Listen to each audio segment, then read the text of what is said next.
You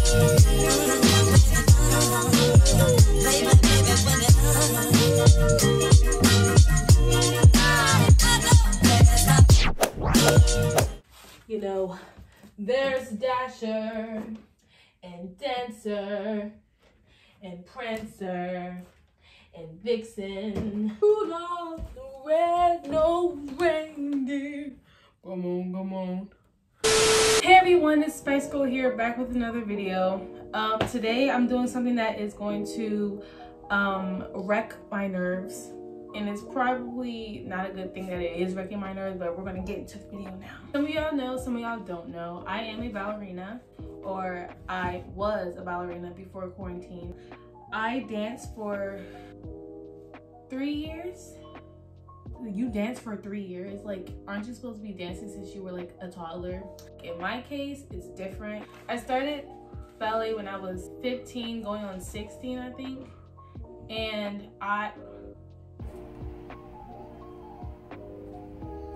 when I told my dance teacher that, she was like, "You're gonna be 16?" I was like,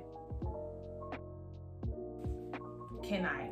And she was like, "Yeah, I mean, you can, but like, point shoes are another story." And I was like, "I will get those point shoes." And that's on period.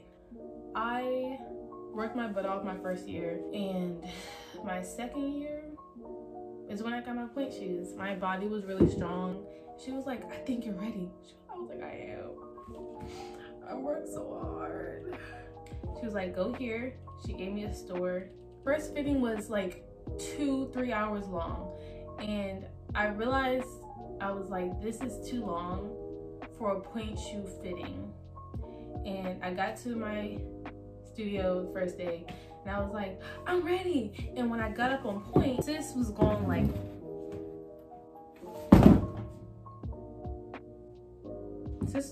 this and not like this. And I was like, why am I not going all the way up? I was like, my ankles are stretched, so why am I not going up? And my first shoe was blocked, and she was like, is the block too narrow? Is it too long? Because in point shoes, everything has to be precise or you're not gonna be able to get up on your shoe. It's gonna hurt, it's gonna feel weird. When you're dancing, you're supposed to pull up out of the shoe, like literally pull your body up out of the shoe, so you feel like you're not putting pressure and like jamming your foot. So bottom line was, my block was too long and I couldn't go all the way up. And anyway, fast forward a year later, I couldn't afford new shoes. I got a scholarship to go to school, so that was really cool. And I got my first pair, I think these are Gaynor, yeah. These shoes are really expensive, extremely expensive. And I was blessed because a lady in my class, my tech class, gave me these shoes for free. And I still thank her to this day, because if it wasn't for her, I would not be able to dance. Now that you heard my history, legendary. I am nervous about today because today I am putting my skin tone on these point shoes. I was very nervous about this. I never had the chance to do this. I never had brown skin point shoes. White tights and pink, and it don't even match. Does this match? No, it doesn't. So they started doing this trend where black women have, or women of color also have been putting their skin tone on these point shoes. I want to try this with my shoes, and I think I'm gonna be happy with the results. So they say get your foundation and get a sponge. Surprisingly, my ribbons are still straight. They're not as wrinkled. I'm surprised, because when sis came to class, my ribbon said, I try to keep them as straight as possible, but it was not. I'm not sure if I'm supposed to put, because this is, since this shoe is made from straight silk, we have like put something that will grip the floor when we go up on point, so we don't, yeah, fall over and look like a clown on stage. I'm scared. I'm scared. I watched a YouTube video on it for like 30 seconds and thought I knew what I was doing. Oh, I'm really doing it, y'all. I'm doing it. Okay. I'm gonna try to spread this as much as I can. My teacher, I can feel her right now yelling at me. What are you doing? Can I get a free foundation if I take an empty bottle back to MAC? No. Wait. I don't know. We're gonna find out though, because if I can get a free foundation, that's like $30 saved in my pocket. I think you can get free foundation if you bring back your foundation bottle. That would be nah, cause why would they? That's like money out of their pocket. Unless nobody really knows about that. Look, if I find out about it, I'm gonna put it right next to me.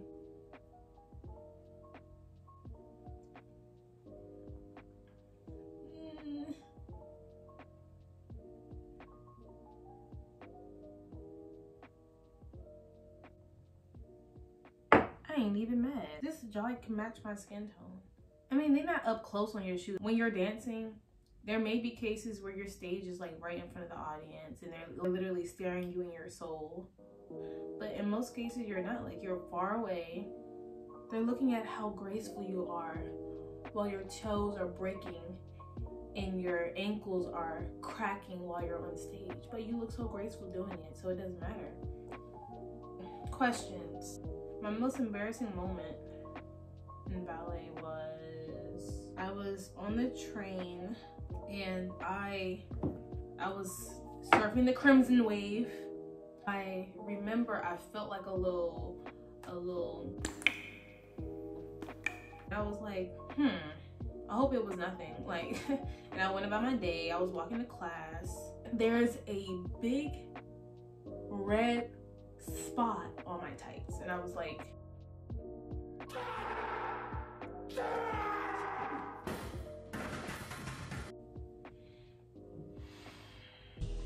what the hell we gonna do now? And then that's when I need to find something. But that day, of course, nobody bought their tights with them. Usually a ballerina carries double or triple of everything in case of emergencies, but that day nobody had tights. That day was I had to go free ball. My legs were out. I didn't shave. It was giving the garbage character off Elmo. It was giving that, and I was like, this is atrocious. But when you're in the dance world, when you're in any type of theater art form, the show must go on. It doesn't matter. It doesn't matter if you lost something. It doesn't matter if you're late on stage. It doesn't matter if someone is missing because something happened. The show is going to go on without you regardless. They don't care. They're like, back up. They already have somebody ready in your place. They already have someone ready in case. At my studio, we didn't really have anyone ready on the go because the studio was so small and there wasn't like a lot of girls there. But best believe the girls were going to figure it out if he didn't come. If he didn't show up, he was going to make a new routine and we was going to improv that joint. So yeah, that was the most embarrassing moment. What was your peak? My peak in ballet was my last year of ballet. I remember dedicating so much to ballet. Like I was eat, sleep, and pooping ballet. My phone, my Instagram, my feed was nothing but ballet. The songs on my YouTube playlist was nothing but ballet. It was just ballet coming out of my ass. And my teacher like believed in me, which is why I love ballet again so much, because my teacher, even though I was a late bloomer and I was coming in that studio at 15 going on 16, she still knew I had potential when I joined the ballet studio. And she was like, you have long legs. She was like, you need to show that. When you're on stage, I want your leg to reach the end of that stage. And I was like, word. So when she told me that, I put my all in that routine. I was practicing. I was dancing in my sleep. Like sometimes when ballerinas are like doing their own little thing and they're in their head and they're doing the routine, but they don't know they're doing the routine. Like sometimes I'm in the line at Safeway and I be doing the routine while I'm standing in line, like,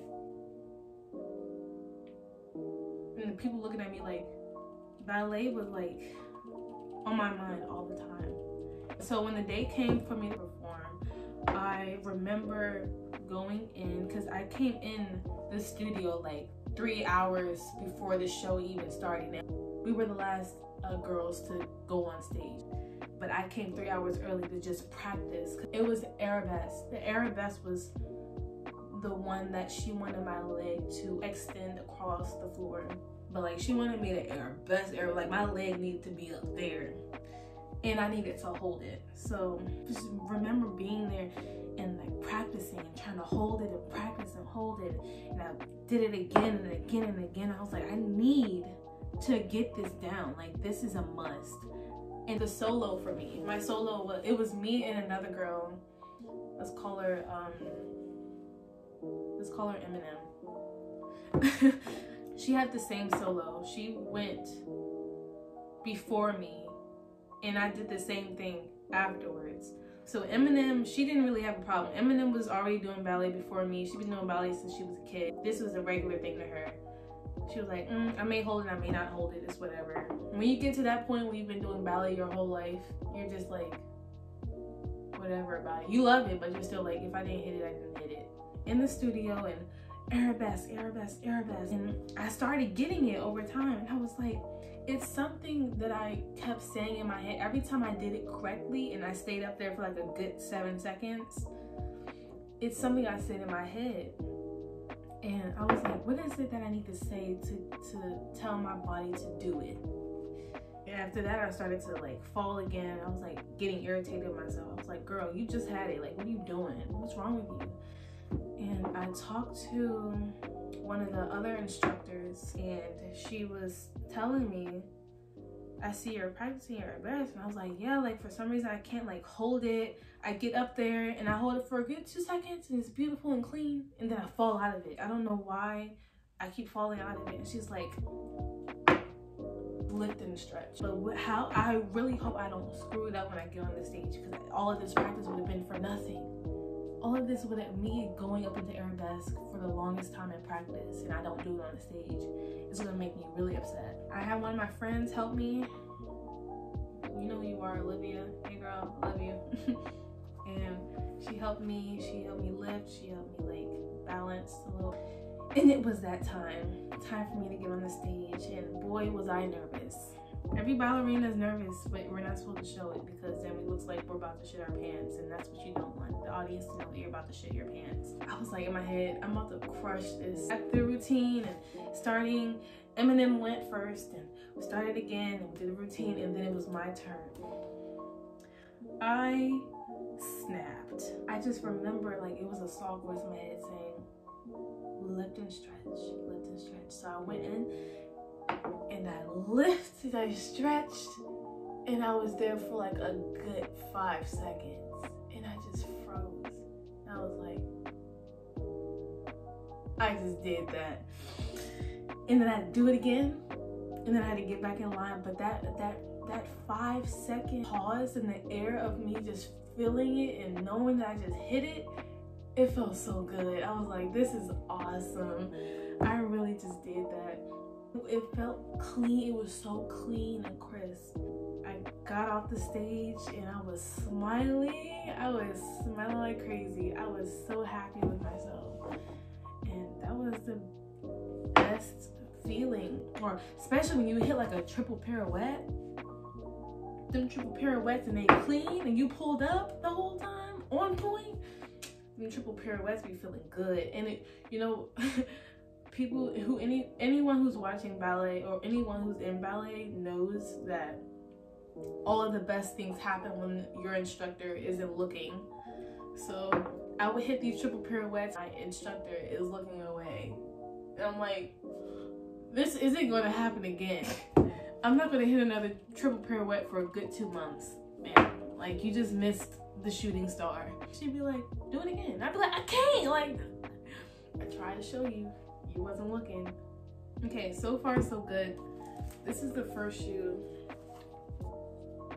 I gotta do the back, but the front is looking pretty nice and pretty even. How does it feel being a black ballerina? It feels, I mean, it doesn't really feel like much, because my ballet teacher was black too, but being amongst girls who are white, and there's only one more black girl in my class, it felt, I mean, they were all cool. They were really cool, except maybe one. When it got to the point of having to put new shoes on, like pink shoes and white tights, I felt some type of way. I was like, all of these girls, they don't have any issues. Like, their tights match their skin tone. I felt odd. It didn't feel right. I was like, these shoes don't even match my skin. I look like Where's Waldo right now with all these different colors on. White, pink, black, pink, white, black. How am I supposed to fit in? I mean, I can't fit in because I'm black. Like, I could try, but I promise you, like, you're gonna be the odd one out when you're in ballet. Ballet is, let's keep it 100%. Ballet is a white person's world. Ballet is a white girl's world. We got some amazing black ballerinas coming up out of that joint, I can tell you that now. Just if you are planning on dancing, if there's anyone watching right now and you're planning on dancing and you're black, or you're a woman of color, or you're a man of, I mean, black men out here, if you're down to be a part of the ballet community, remember, you're black. And it's not going to be easy at all. It was easy for me, luckily.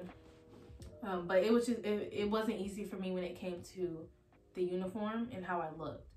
So, but there are girls out here that struggle with getting positions. I mean, they're being more lenient now because they know it's wrong to discriminate. But you have to remember, or Sarah's going to get the role before my black sis over here is going to get the role. We have all of these new black ballerinas, but before, if he was black, he was probably going to be the tree prop in the background.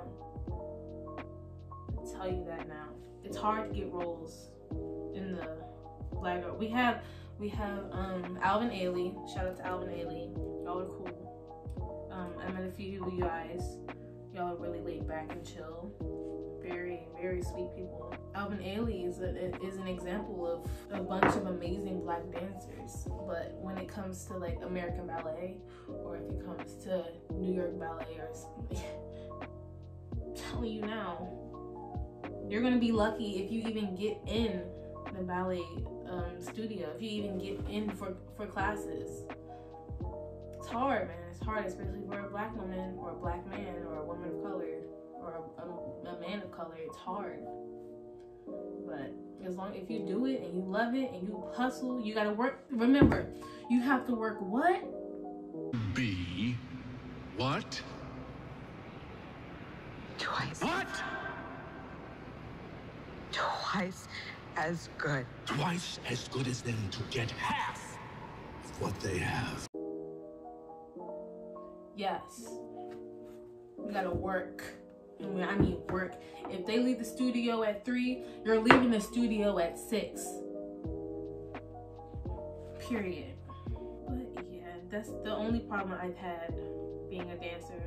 To be doing ballet for only 3 years, for only a year, and then getting your point shoes, and then not mastering, because that's a really big stuff, but like getting down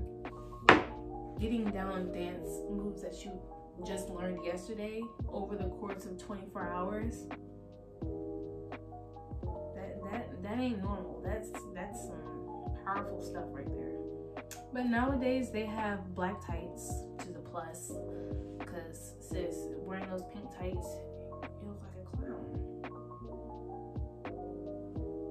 Same. Now that we have the shoes pretty much done, I have to go back over them anyway, because I still didn't do the back of this shoe, but I pretty much finished. The little stereotypes that you see on like Instagram and Pinterest and stuff of like ballerinas with their busted up feet and they're bleeding. And here's an example right here. If you see that, it's like 80% not true. It's true for the other 20% that don't take care of their feet. In my dance studio, it was required for us to go to the spa, or we had to get our feet done. Sometimes she would tell us to take off our point shoes. If we had so much of a blister on our toe, she's going to flip on her wig. Gone. She made sure we took care of our feet. It's 80% bull. Like, ballerinas care for their feet just as much as any other woman out on the street. Because at the end of the day, like, when we get out the studio, we want to go to the beach too. We want to go to the swimming pool too. We want to wear flip-flops. Like, we want our feet to breathe sometimes too. Especially being in these shoes, your feet are going to want to breathe. It's very important that we take care of our feet so our toenails don't fall off. And I mean, our toenails are going to fall off. It's kind of inevitable. But the bleeding and all, and the bleeding and the scars and the bruising and the toenails falling off and the blue toes and trust me, if a ballerina's toe cracks, she's gonna get through that. She's gonna get through the scene. But after she gets off the stage, she's gonna take her shoes off and she's gonna bandage it up. She's gonna make sure it's protected and stuff. Because we're not gonna just shove our foot right back into a point shoe because it's not taking care of itself. It's not right. I did have a toenail fall off before.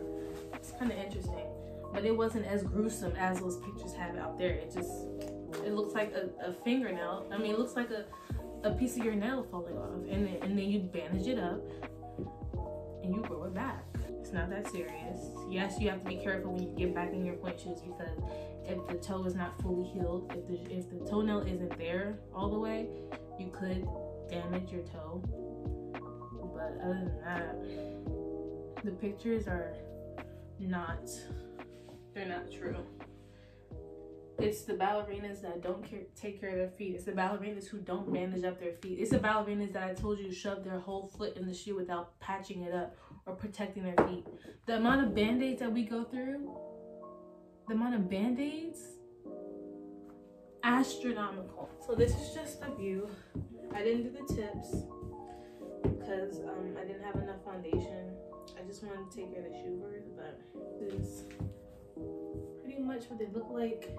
I gotta do the back still. And yeah, I think I like them. Once I see them on the camera and stuff, I shouldn't have a problem with them. They look really nice. I'm proud of myself. They match. But thank you for watching the video. I really hope you enjoyed.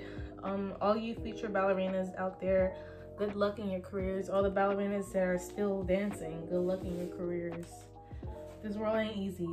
The ballet world ain't easy. Please like this video, hit the notification bell so you can never miss when I post a video.